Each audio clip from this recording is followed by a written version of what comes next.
Bonjour les runners, bonjour les sportifs, bonjour au petit monde de la course à pied, c'est Seb et je vous retrouve aujourd'hui pour l'épisode 160 du podcast À côté de mes pompes.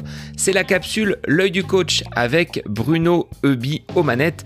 On va vous parler aujourd'hui d'un élément fondamental en course à pied. Non, ce n'est pas les jambes, il s'agit des bras. Comment bien les utiliser? Quel est leur rôle et comment on peut améliorer sa foulée avec une bonne utilisation de ses membres supérieurs? Alors je vous laisse en compagnie de Bruno Heuby. C'est la capsule L'œil du coach consacrée au travail des bras en course à pied. C'est le nouvel épisode du podcast À côté de mes pompes. Bonne écoute à vous. Bonjour Bruno, c'est toujours un plaisir de te retrouver pour ces petites capsules L'œil du coach avec une question aujourd'hui. Quelle est l'utilité des bras en course à pied? On parle souvent des jambes, mais très peu du haut du corps. Je te laisse nous en dire plus.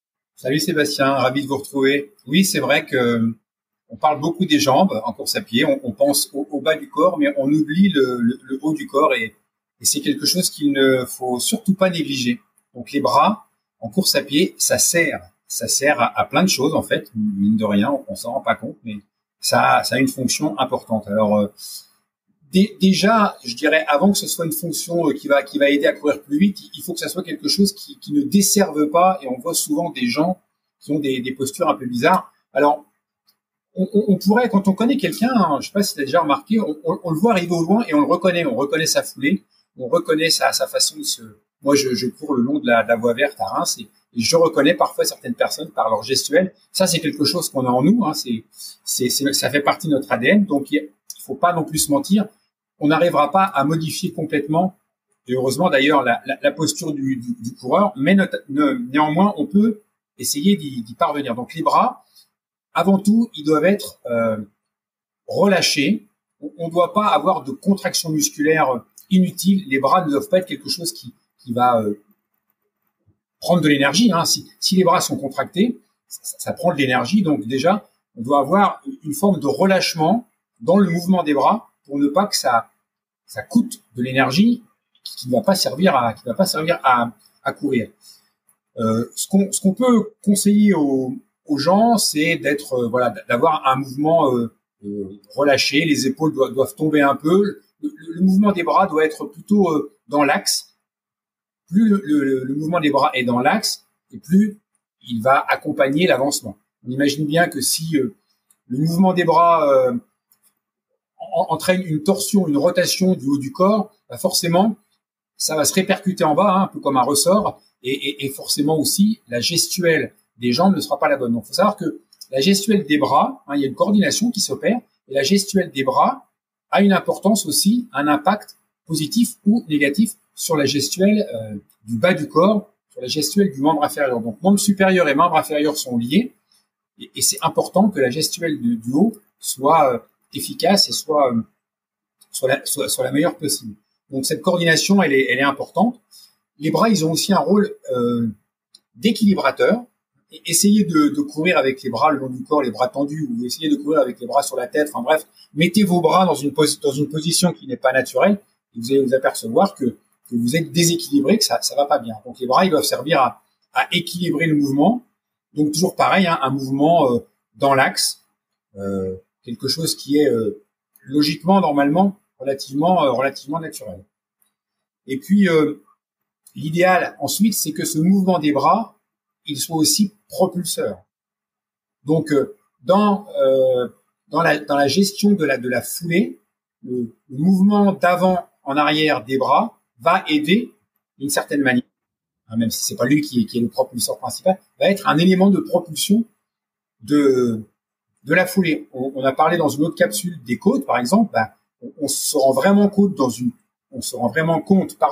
côte de l'importance des bras et de la propulsion que ça peut apporter. Donc, si ça apporte dans une côte, ça apporte aussi sur le plat. On le ressent moins, mais ça apporte aussi.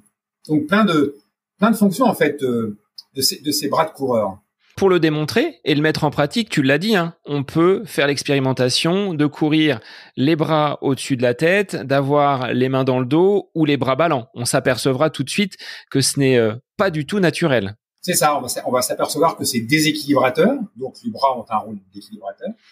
On va s'apercevoir que ça nous freine dans la propulsion, dans l'élan qu'on a de courir. Il faut savoir qu'il y a une coordination entre les jambes et les bras. Il y a une synchronicité des mouvements, même si ils sont à l'opposé. En général, quand on avance la jambe droite, à l'opposé, c'est le bras gauche qui va avancer, et quand on avance la jambe gauche, c'est le bras droit qui va avancer. Donc, mais il y a une coordination, c'est-à-dire que la rythmique et la vitesse de mouvement des bras est liée aussi à la rythmique et à la vitesse du mouvement des jambes. Si on accélère le mouvement des jambes, on accélère le mouvement des bras. Et donc, si on accélère le mouvement des bras, si on met plus d'amplitude ou plus de fréquence, on va mettre aussi par ricochet plus d'amplitude et plus de fréquence dans le mouvement des jambes. Donc, une importance des bras dans la propulsion. Si on prolonge ce relâchement dont tu parlais au niveau des membres supérieurs jusqu'à nos mains, est-ce qu'elles aussi doivent être relâchées? J'avais fait l'expérience avec une feuille de papier sur une séance et je l'avais mise justement dans ma paume de main et l'objectif était de la garder intacte sans la froisser, sans la crisper. Est-ce que ça peut être un élément pour garder ce relâchement sur les membres supérieurs? Oui, c'est un très bon exercice. Tu as été bien conseillé. C'est effectivement ça. Il faut que, en fait, moi, l'image que je donne, c'est que le bras doit être à 90 degrés. On va pas prendre un pied à coulisse pour mesurer, mais bon, voilà. Ça fait un angle droit.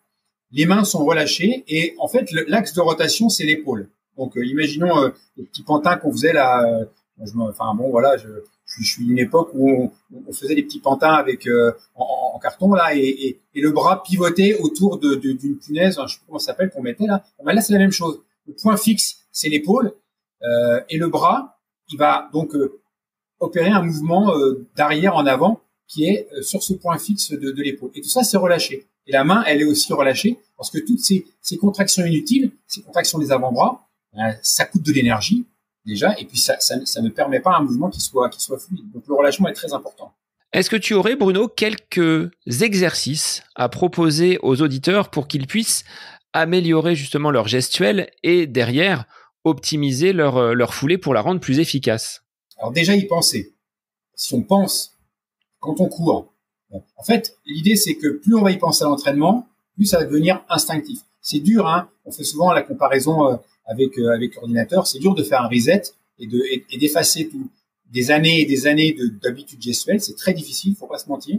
Mais néanmoins, si on y pense déjà à l'entraînement sur des séances qui ne demandent pas trop d'énergie physique, parce que quand il y a trop d'énergie physique, on n'arrive pas à se concentrer. Sur des footings, par exemple, sur les séances avec une faible intensité, on peut déjà essayer de faire attention à ses mains, faire attention à ses épaules, qu'elles soient relâchées, faire attention à ce que ses bras soient dans l'axe. Déjà, si on répète ça pendant des séances qui sont peu coûteuses en énergie, on peut avoir l'énergie mentale de s'y consacrer. On peut aussi utiliser des poids, des petites haltères qui sont très légères. En fait, un peu comme la côte contraint d'avoir une certaine gestuelle, l'haltère ou le poids qu'on va avoir dans la main va contraindre aussi à avoir une certaine efficacité. Parce que si le mouvement n'est pas fluide, s'il n'est pas celui qu'on attend, en fait, le fait d'avoir des poids, ça va vite devenir contraignant. Voilà. Ou pour le relâchement, l'exercice que tu citais, tenir quelque chose dans sa main sans le serrer. Alors la feuille, c'est très bien parce qu'effectivement, on voit tout de suite si on serre ou pas. On peut prendre d'autres objets, mais c'est des petits trucs qu'on peut utiliser à l'entraînement pour améliorer son placement des bras. Moi, je pensais également à d'autres exercices, mais que l'on peut faire à distance d'une séance de façon à renforcer les biceps, les triceps, d'utiliser peut-être des élastiques comme un nageur pourrait le faire pour travailler en dehors de la piscine ses mouvements et sa gestuelle. Oui, c'est exactement ça. C'est vrai que ce qui est valable pour un mouvement en natation, donc ce qu'on appelle le travail à sec, peut se faire aussi en course à pied avec des élastiques, avec une résistance plus ou moins grande. Tout dépend de l'exercice qu'on va viser. Si on cherche de l'amplitude et du relâchement, on va mettre une tension qui sera faible. Si on cherche un renforcement des muscles du haut, deltoïdes, triceps, biceps, on va mettre un petit peu plus de résistance. Mais tous ces exercices qu'on va faire en dehors de la course, oui, ont un intérêt. Alors bien évidemment, on va pas rechercher de la prise de masse musculaire, c'est pas le but. Il faut garder des exercices qui soient dynamiques, avec des faibles charges pour regarder quelque chose qui soit spécifique à la course à pied. Et naturellement, en augmentant la cadence et ce mouvement des bras, plus il sera rapide, est-ce que les jambes vont suivre également ce même mouvement d'accélération ? Oui, et ça se fait, ça se fait assez naturellement. On s'aperçoit que si on augmente exagérément l'amplitude des bras, amusez-vous à le faire, ceux qui nous écoutent, mettez une amplitude exagérée dans votre mouvement des bras et vous allez vous rendre compte que ça a un impact sur l'amplitude de vos jambes. À l'inverse, faites une séance de montée d'escalier, par exemple, vous allez vous rendre compte que spontanément, vos bras, si vous montez marche par marche et que vous mettez beaucoup de rythmique dans votre exercice, vos bras vont suivre le même mouvement. Donc, il y a vraiment une corrélation entre les deux. Et donc, on peut aussi se servir de ce mouvement de bras pour influencer, d'une certaine manière, la gestuelle et la rythmique des jambes, la fréquence de la foulée. Eh bien, merci Bruno pour ces conseils précis sur l'utilisation des bras. C'est aussi important en course à pied. Il n'y a pas que les jambes qui travaillent. Exactement. À très vite Bruno pour de nouvelles capsules. À très bientôt.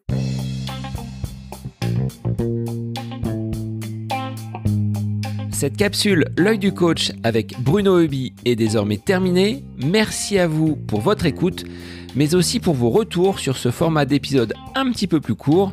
N'hésitez pas à nous transmettre vos questions, vos interrogations via les différents réseaux, Facebook et Instagram. N'hésitez pas à nous soumettre vos idées d'épisodes pour de prochaines capsules. Belle semaine à vous!